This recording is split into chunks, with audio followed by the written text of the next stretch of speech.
Early extension is killing your consistency. It causes your arms to get stuck behind your body and forces your torso to raise up through the hitting zone. So in today's video, I'm going to show you how to fix it by creating some more depth to your hip turn. Let's get stuck in. Okay, Martin, we've got a great reference here for creating sufficient hip turn throughout the golf swing, ensuring getting enough depth and we're not falling towards the golf ball, right? Dynamic balance, really big deal. Yeah. Okay, you see, you always see my T-score in the ground when I do my videos. So we have a bunch of holes in this thing, and one of the easy things is just simply, with the extra aim sticks, is just to feel, can I get my heels against the aiming bar and feel my buns just kind of gently against those vertical sticks? Because what a lot of people do is they'll sit back, and then dynamically the first move they'll make is to find their dynamic balance. Now the golf ball is too close to them, but the supercomputer makes you fit it in to hit a shot, and then you're very unreliable. So creating that, getting in that nice balanced position is a huge deal in golf. So really important to be able to move the club dynamically without messing with that space where the golf ball is. And exactly, space is the key word there, isn't it? So if you set up, I want you to demonstrate a player who is sitting too far back on their heels and then where they would run out of space. So they might feel very solid in this situation, right? So I've got my heels purposely too far forward. Their buns are back. And now what the brain's genius is, because now when you start to move, you're not going to stay here. You're going to basically encroach on this area that we've got the golf ball in. Now you're kind of going to miss the golf ball. And so what do?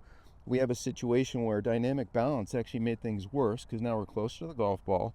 We've got to fit this in, usually by backing up to create room or by letting the left elbow chicken wing a little bit.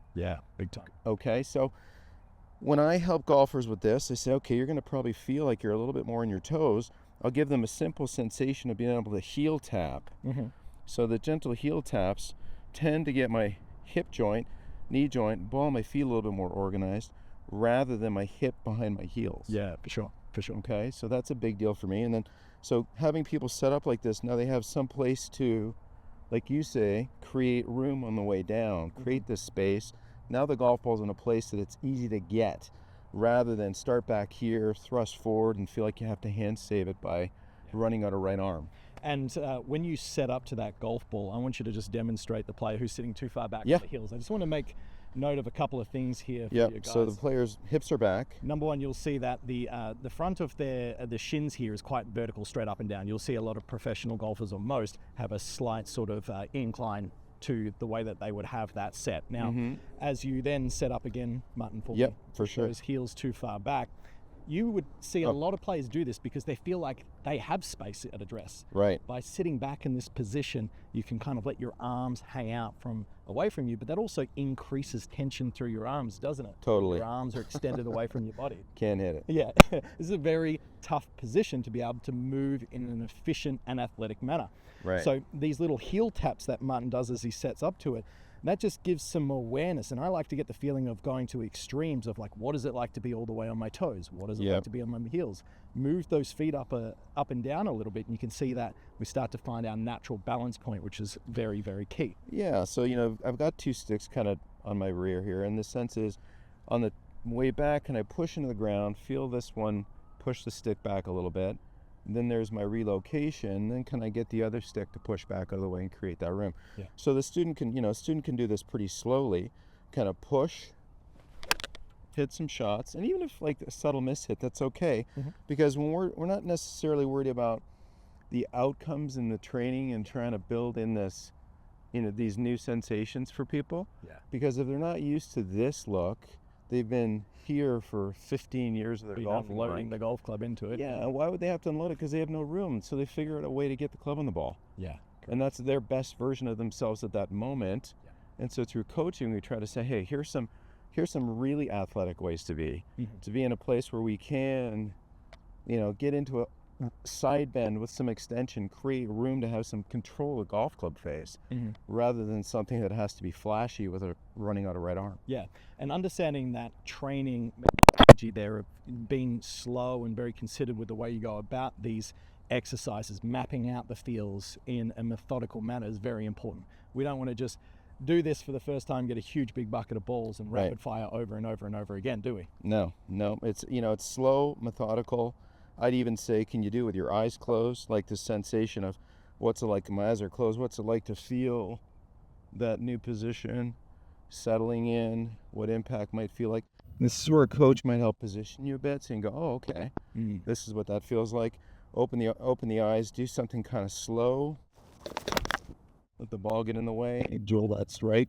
Now this stops the races. I love that. So the players at home, you can grab one of these training devices here, or in the meantime you can get yourself a couple of sticks on the ground and just use that as a reference. For sure. Just when you do put the sticks in there, guys, just make sure that you're not sitting too far back on your heels there.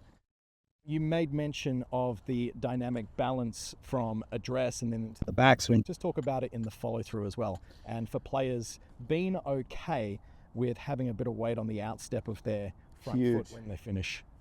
Huge deal. I had a very good, you know, online student, good golfer, but just kind of stuck in this toe. Can't continue the rotation up the chain. Things have to flash out a little suddenly. So it's like learning how to feel like that sense of getting pressure back on the lead side, but it's okay to let this instep, this left, in my case, my left instep, my lead instep, go to the outside of my foot as though I can drop a golf club, because that's what helps my glute stay back to create that room. So pressure would be pushing to the top, goes to the toe, then my weight's going to circle into the heel before I go to that finish. And like you said, I want to feel like I can crease the grass with the outside of my left foot. I don't want to be flat and flippy.